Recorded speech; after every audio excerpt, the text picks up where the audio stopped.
filme apresenta a traumática rotina da infância, adolescência e fase adulta de Christina Crawford, através das mãos de sua mãe adotiva, a grande estrela do cinema, Joan Crawford.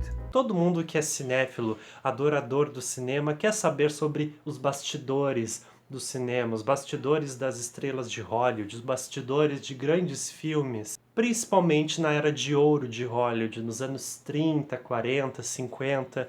E um dos primeiros que expôs isso, histórias que ficaram debaixo do tapete, foi o livro Mamãezinha Querida, que foi lançado em 78, um ano após a morte da atriz Joan Crawford. Quem escreveu o livro foi a filha adotiva da Joan Crawford, Christina Crawford.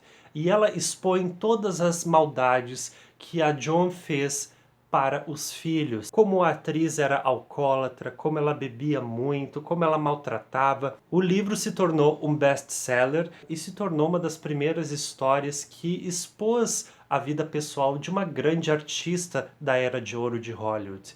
E levou a muitas controvérsias entre verdades e mentiras. Afinal, o que há de verdade em relação ao livro? Não houve também uma investigação policial em respeito a essa história que a Christina expôs e que ganhou bastante em relação a esse livro, mas a verdade é que é o seguinte: após o lançamento do livro, muitos artistas desmentiram o caso exposto pela Christina, e dentre eles está amigas íntimas, como a atriz Myrna Loy, que desmentiu total a história, o Douglas Fairbanks Jr., que foi esposo da Joan Crawford por um tempo, também desmentiu da história, e inclusive a própria Bette Davis também ficou do lado da Crawford, tanto que elas ficaram famosas por o que terá acontecido a Baby Jane, e ela simplesmente negou os casos expostos pela Christina no livro. Membros da família também desmentiram da história, inclusive as gêmeas que foram adotadas pela Crawford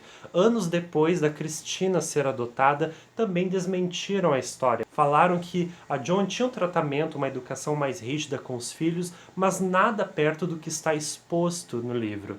Inclusive, anos depois, ela foi entrevistada pelo Larry King e ela logo de início falou que ficou surpresa que o livro foi exposto, porque ela não tinha intenção de expor o livro na mídia. Há uma controvérsia aí. A meu ver, eu acho que é uma baita mentira, e o que ela queria mesmo era a herança exposta pela Joan Crawford, mas que ela acabou não recebendo, então ela resolveu botar a boca no trombone, inventando mentiras e ganhando lucro em relação a isso. Anos mais tarde é lançado em 81 o filme Mamãezinha Querida, estrelado por Faye Dunaway. Antes da Joan Crawford morrer, nos anos 70, ela fez uma entrevista a um jornalista e o jornalista perguntou qual estrela de Hollywood que teria todas as qualidades para ser uma grande estrela. E ela mencionou a Faye Dunaway. Então, através dessa mensagem dada pela Joan Crawford, sabia-se que, muito provavelmente, a Faye Dunaway poderia ter a chance de interpretar ela. Ela acabou aceitando o convite e ela acabou interpretando a Joan Crawford. Mas naquela época, ele acabou ganhando a notoriedade de ganhar muitos prêmios Razzie, os prêmios do Framboesa de Ouro, que tinha recém-lançado naquela época. Mas o filme é ruim. Olha, eu já vi filmes piores que este, mas eu não considero ele o pior filme de todos os tempos. Eu acho que um dos grandes destaques do filme para ele ser considerado tão ruim é a interpretação dos atores, principalmente a Faye Dunaway. Ela tem uma interpretação muito afetada, porque o filme há um contraste entre o realismo e a teatralidade, e a presença da Joan Crawford, a Faye Dunaway, em cena traz muito mais essa teatralidade, o que rompe esse realismo da história, o que faz o fato da a história baseada no livro ser cada vez menos realista. Então é difícil a gente crer certas cenas em que a Joan Crawford tenha realmente feito aquilo. Fãs da atriz com certeza assistiram o filme da época e desprezaram realmente, porque é difícil imaginar a Joan Crawford interpretar daquela maneira. Eu acho que o diretor Frank Perry, ele queria que o filme fosse datado como se fosse na época em que a Joan era famosa, como se fosse um filme daquela época. Só que tem vários problemas em relação ao filme. Em vários momentos a gente vê um certo realismo da história e em outros a gente vê uma espécie de teatralização do filme. Então há um choque de duas linguagens que não combina e acaba que fazendo o filme se tornar mais confuso do que ele já é. E esse jeito que a Faye Dunaway interpreta de maneira super afetada é o que destaca o filme, porque os momentos em que ela está em cena é que são o ápice do filme. É por esse motivo que o filme ele é tão cultuado pelas cenas envolvendo ela, e quando ela não está em cena, o filme baixa de tom. Os atores coadjuvantes não conseguem sustentar a cena quando a Joan Crawford não está em cena. Uma das cenas mais marcantes do filme é a cena do armário, é a cena em que ela encontra um cabide de arame e começa a bater na Cristina e grita a famosa frase "No wire hangers ever", No wire hangers ever! que se tornou um clássico, que é a cena de clímax da história. É uma cena muito controversa, mas ao mesmo tempo é uma cena muito bem feita. As cenas do filme em si são bem feitas. São cenas melodramáticas, são, mas elas em si, esquecendo a história, esquecendo o filme, são cenas muito boas, são cenas até engraçadas, porque traz ali um certo humor negro na história. Há um problema muito sério de roteiro no filme. O filme é recheado de frases de efeito.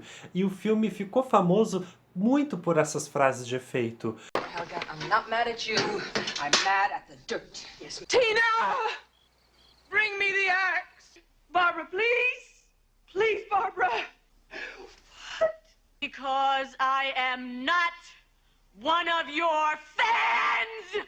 Don't fuck with me, fellas! É recheada de cenas assim, com frases de efeito. E quando se tem monólogos é muito pouco, são cenas muito mal feitas. É como se a gente estivesse assistindo uma cena de novela mexicana e a gente vê aquelas vilãs super maléficas. Um outro problema para mim, e eu acho que é um dos mais graves, é a montagem do filme.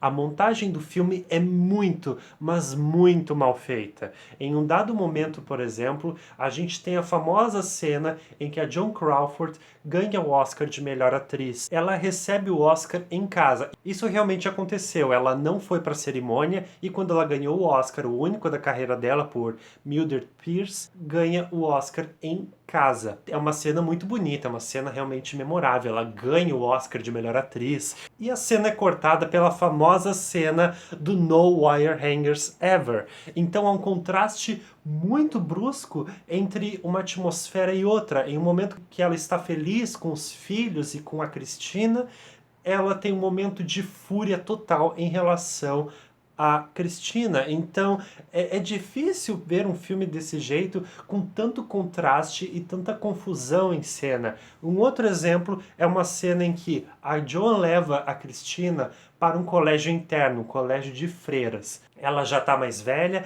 ela leva a Cristina para esse colégio interno, corta para uma cena muito curta e de repente corta mais uma vez e ela sai daquele colégio interno. A gente não tem uma intimidade em relação aos personagens, não há uma relação íntima em relação aos atores, não tem uma relação psicológica dos personagens. A gente não tem uma relação em que não tem uma única cena em que a gente vê a Joan sozinha e a gente vê como é ela em cena.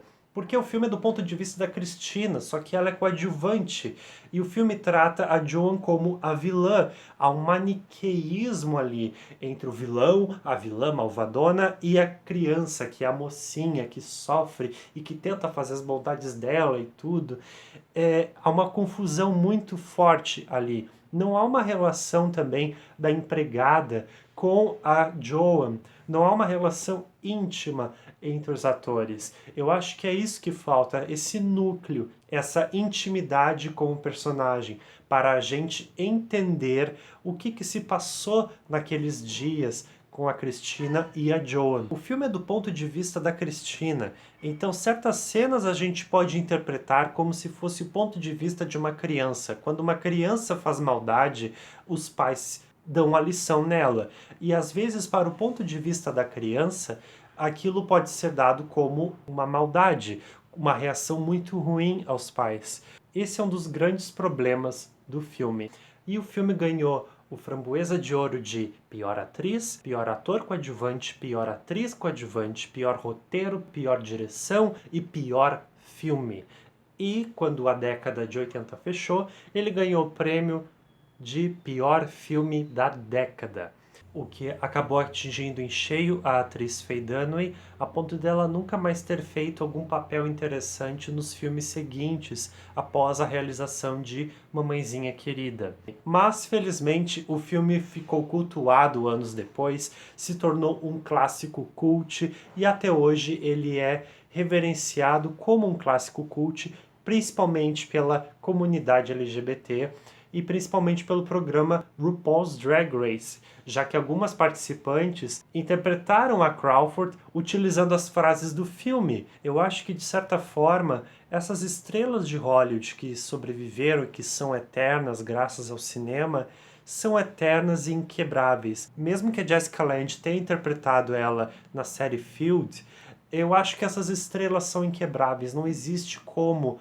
uma atriz interpretar uma estrela como a Joan Crawford. E Mamãezinha Querida é uma prova concreta disso. Mas o filme é cultuado, é maravilhoso, eu me divirto toda vez que eu olho. Eu realmente, é o que eu considero o meu guilty pleasure, que é aquele filme tão ruim que tu acaba se divertindo, porque ele acaba realmente levando para esse lado cômico. A meu ver, eu acho que um filme pode ser cultuado de qualquer maneira, tanto melhor quanto pior.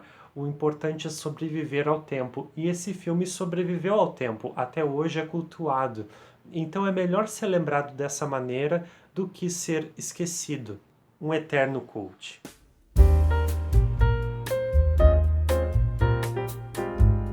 Meu nome é Rafael e este é o vídeo de hoje. Eu espero que vocês tenham gostado. Comente, compartilhe, ajude o canal a crescer. Ative o sininho para receber mais notificações e mais vídeos que virão. Meu nome é Rafael. E este é o vídeo de hoje. Até mais.